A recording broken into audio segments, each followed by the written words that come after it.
The night the lake turned the color of wet slate, I lay awake in our Logan Square apartment, listing the names of the L stops like beads on a bracelet, just to keep my mind from running to the same place again. Kimball to Kedzie to Francisco, the rhythm of the Brown Line, a lullaby for people who need trains to draw boundaries around their hearts. Justin slept beside me, mouth open in the innocent way of childhood, one hand tucked under his cheek like he trusted gravity not to forget him. Outside, the radiator ticked and hissed like a thing learning to breathe. I thought of Lucy's hair in the yellow bar light and the way she had laughed with her entire collarbone, and I counted all the ways a person could be honest while living a lie. I'm Rachel, 29, a marketer for a medical tech company where we sell devices that promise to keep you alive with fewer surprises. My job is to translate fear into features, to fold panic into bullet points, to make the fragile business of staying a person seem as easy as a monthly subscription. I am good at it. I am also good at loving a man, and then leaving the house and kissing a woman whose name I don't learn until the Uber ride home. For 6 years, I've been with Justin. Kind, lopsided smile, an engineer who keeps our plants alive by talking to them like they're part of a team stand-up. I think I still love him. I know I still love the way he brings home ugly ceramic mugs from thrift stores and assigns them personalities. I also know that the first time I kissed a woman after we moved in together, the world went quiet in the exact way meditation apps promise and almost never deliver. I never wrote bisexual on the form in my head that asks what you are. I kept putting undecided, or not a big deal, or don't ask me to explain whether. It felt easier to hide in behavior that never asked for a thesis. A bar after work, a woman with a laugh like a traffic light turning green, too much wine in a cab with a driver who pretended he didn't hear, a goodbye at a corner that wasn't a goodbye. Nothing that required birthday reminders or eye contact with parents or the math of joint calendars. I kept it compartmentalized, like snacks in the bottom drawer of a desk. And then, 3 months ago, the desk fell over. We met at a work happy hour because our office believes proximity and alcohol can make a family. The bar near Merchandise Mart, all reclaimed wood and filament bulbs, played a playlist made by someone who wanted to be loved by their high school crush in 2012. Lucy arrived with Rob, sales, quick with a deck, forever leaning on the back 2 legs of his chair like gravity owes him a favor. She's dating him. She is also, by all available evidence, the kind of person whose presence rearranges the shape of a room. She had a navy sweater that slid off one shoulder like it had decided to stop following instructions. Her hair was dark and uncommitted to symmetry. When Rob said, "This is Lucy," I said, "Hi, Lucy." Like the word itself might open something, and it did. She laughed softly, not at me but near me, and the air around the table became a small theater where the lights were better than usual. We sat diagonal to each other, which meant our knees could try on the idea of proximity without making a speech. She asked what I actually do in marketing and nodded like she was granting me tenure when I said, "I translate feelings into use cases." She asked where I live. I told her about the cracked window that sings when the wind gets excited. She told me she works in a gallery, part-time, and bartends 2 nights a week at a place where the menu looks like a physics exam. Somewhere in there, my armpits forgot how to live in a shirt. Somewhere in there, Rob took a call on the sidewalk that stretched into 15 minutes. Somewhere in there, the bartender refilled our glasses with a generosity that felt like fate or poor fiscal management. We made plans before the check arrived, the kind of plans that pretend to be casual. "Oh, there's a new exhibit at the MCA," she said. "We should go." "We should," I said, the verb already a promise. The first time we hung out, we were polite, the kind of polite that pretends not to notice its hunger. The second time, a week later, politeness failed to show. We split a bottle of wine at her apartment in Pilsen, where the walls were the color of ideas and every window had a plant trying for a new career. We sat on the floor because the couch had become a cat, and we kissed because it was the only available language. It wasn't dramatic. No music swelled. No thunderclap baptized us for a different life. It was the soft press of mouths that recognized one another, as if we'd been comparing notes in a class called How to Be Here. and finally decided to collaborate. When she cupped my face, I felt a relief that ran all the way into my heels. We were careful, and then we were careless in the way you are when you feel entirely seen. We didn't undress all the way. We didn't need to. We kissed like a decision, and then we laughed because we had made one. After, she put her head on my shoulder and said, "Are we disaster people now?" with a smile that made the word "we" more important than the rest. "Maybe," I said. "Also, maybe not." I was trying to be brave and failing, trying to be pragmatic and failing, trying not to cry and failing. I kept thinking, I can't have this and also everything else. She traced a circle on my knee, not suggestive, just reassurance, and said, "Let's not take attendance yet." We fell asleep to the sound of a blue line train shrugging past. Underground thunder. Since then, she has walked around inside my head like it's a gallery she's curating. I find her in mattress stores, naming colors. I find her in the freezer section, choosing peas on purpose. I find her at my desk, turning my marketing copy toward gentler verbs. I work. I go home. I kiss Justin on the cheek while he gets mozzarella to melt into a perfect lake in the cast iron pan. I tell him about a webinar that went fine, and then I excuse myself to the balcony to take a work call that is Lucy saying, "What does the sky look like from your block?" and me saying, "Like a sweatshirt." I know this is unsustainable. I know it's cruel. Justin isn't an idiot. The morning after Lucy and I first kissed, I came home with my mouth scrubbed like a crime scene, and he handed me a mug that said "World's Okayest Dad" and asked, "You good?" It was not an interrogation. It was a hand placed on the back of a skittish horse. "Yeah," I said, and then, because he looked at me with that specific kindness that makes lying a more grievous burn, I added, "I'm figuring myself out." He nodded like I'd said I was learning Italian from an app. "Want me to make extra coffee for the figuring?" he said. He did not ask for specifics. I have always loved him for his tolerance of ambiguity. I have used that love as a shield against the work of being known. At the office, Lucy is a secret folded inside a secret. Rob tells me about their date night plans while I schedule a product demo and nod, a bobblehead of empathy. He says Lucy loved the jazz trio at some place in Uptown, and I say, "She has good ears," and his face opens with the simple pleasure of having chosen correctly. I am a coward two ways. I am sleeping with a woman who has a boyfriend. I am quiet in the face of a man who trusts me with his calendar. We make it worse by being careful. We never hold hands in daylight. We never take photos where a detective could find us. We meet in neighborhoods that can cross their arms around our privacy. She texts me a photo of a crooked painting at work and types, "Fix me," and I write, "On my way," but I don't go. Instead, I call her on my lunch break and we talk about art and rice cookers and what color the lake is today and how love sometimes feels like a haunted house you pay to enter. One night, I tell her I can't do this. I've been collecting stress like it's a new hobby. My chest hurts in non-medical ways. I wake at 4 with my heart playing Jenga. I can't hold all these pieces, I say. We're sitting on a bench behind the Adler, the city's skyline in front of us like a toy we can pick up and set down again. The wind off the lake is a bureaucrat, brisk, unsentimental. She tucks her hands into her sleeves and says, "I don't want to be a piece. I want to be a person in your life, but I also don't want to wreck the parts that keep you standing."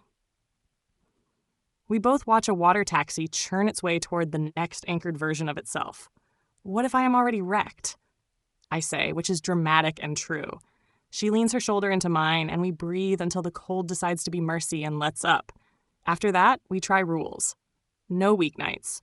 No calls after 10 unless something is actually on fire. No "I miss you" in daylight. No meeting at the places where Rob might bring her or Justin might bring me.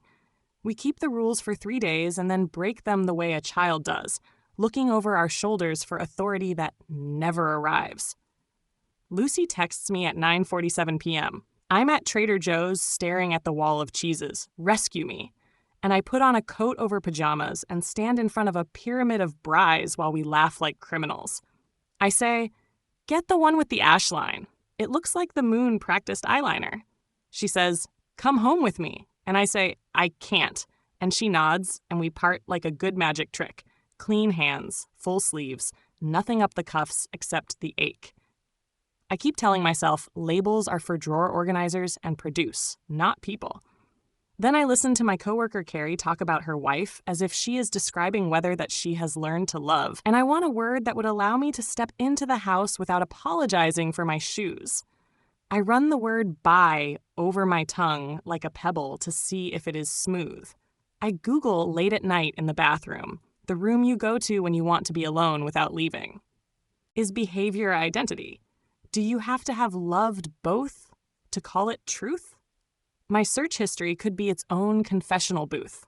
I read forums where strangers make gentleness into architecture. I press my palm to my chest like a superstitious heroine and whisper, "Hey," to the part of me that isn't confused at all, that has simply been waiting for me to stop writing memos to my denial. I don't tell Lucy all this. She's dating Rob, and their life looks effortless from the outside the way most lives do. When she talks about him, she does not roll her eyes. She says, "He made carbonara without Google, and he remembered my mom's birthday and mailed her weird tea." I want to be the person who smiles and says, "Lucky you." And sometimes I am. Other times I take the long way home past the river and pretend the bridges are teaching me how to connect two places without drowning. The night it almost broke, we were in my car, parked under the blush of a streetlight that made everything look like a staged photograph. It was raining the way Chicago rains when the lake has opinions. We had been to an exhibit where the artist printed 1,000 photos of the same patch of sky and arranged them by how lonely they felt. We had argued, not about the art, but about nothing, which is how people practice fighting without admitting they want to fight. I said I couldn't be her secret forever. She said she didn't know how to be anything else. I said I needed to tell Justin the truth. She said, "Do you want to be with me?" And I said, "I don't know." And she said, "Okay," in a way that meant, "That's an answer." Rain drilled the windshield and the wipers kept time against the hood. At some point, she turned and kissed me, not to win, not to make me forget, but like an instruction she knew I would follow. It was soft, honest, the kind of kiss you give a person when you're not sure which of you is going to swim to shore.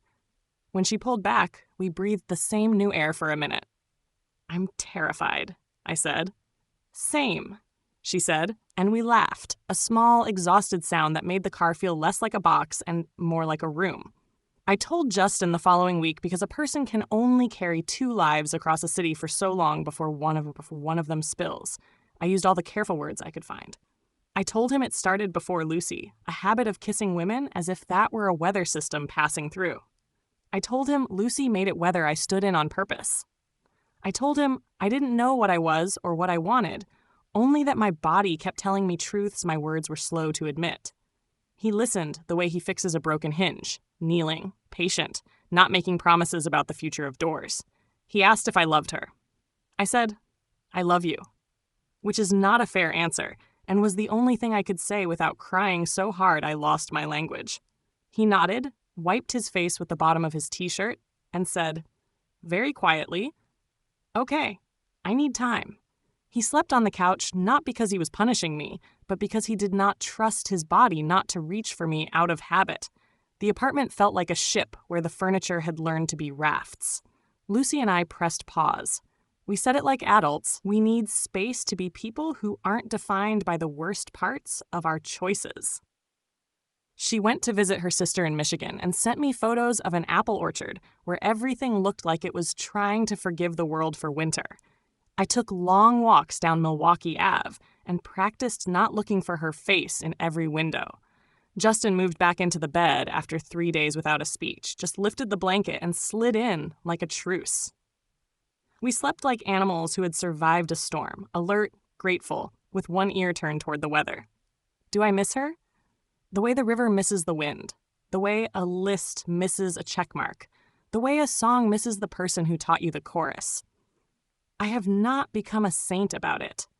There are nights when I text her and then delete it before the little dot can become a sin. There are mornings when Justin hands me a mug and I think, I am not just one thing.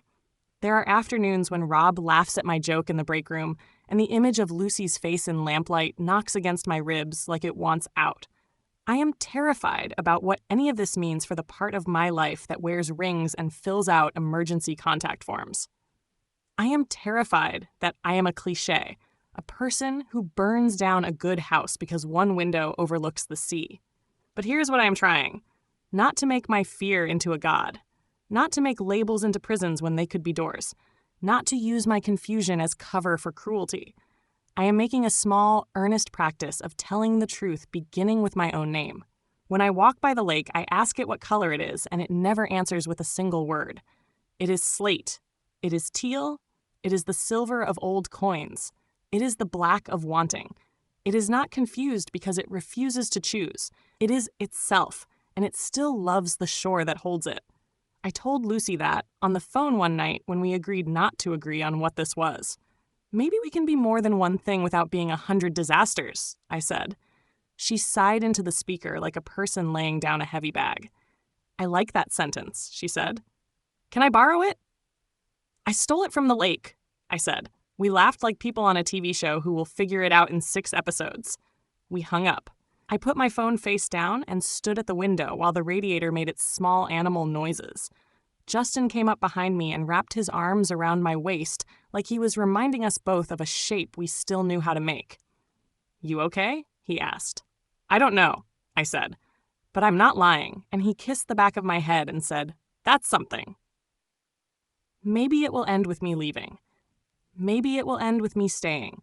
Maybe the end is not the point. And the point is that I stop calling the parts of me that love women behavior, like it's a hobby I'll outgrow, and let them be love.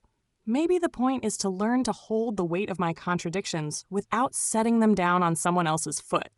My job at work is to make fear manageable by turning it into steps. Step 1, tell the truth to yourself in daylight. Step 2, tell it to the person who deserves it. Step 3, let the people who love you decide if they still love you, and don't decide for them. Step 4, when the lake changes color, do not accuse it of betrayal. Let it be sky and water, and try to be a person who can live with weather. I'm Rachel, 29, a marketer who translates panic into features for a living and is now attempting it at home. I live with Justin, who talks to plants and makes mozzarella into quilts and has the kind of hands that make you believe in infrastructure. I am in love with him in many ways, and I am also in something that looks like love with Lucy, careful and bright and complicated, who can find me in a crowd without speaking and knows how much Brie is too much. I don't know how this ends. Tonight, the lake is a sweatshirt again, soft and gray, and the trains are writing their names on the underside of the city. And I am practicing saying mine out loud, not in a whisper, but in a voice meant for rooms where people can hear you and decide to stay.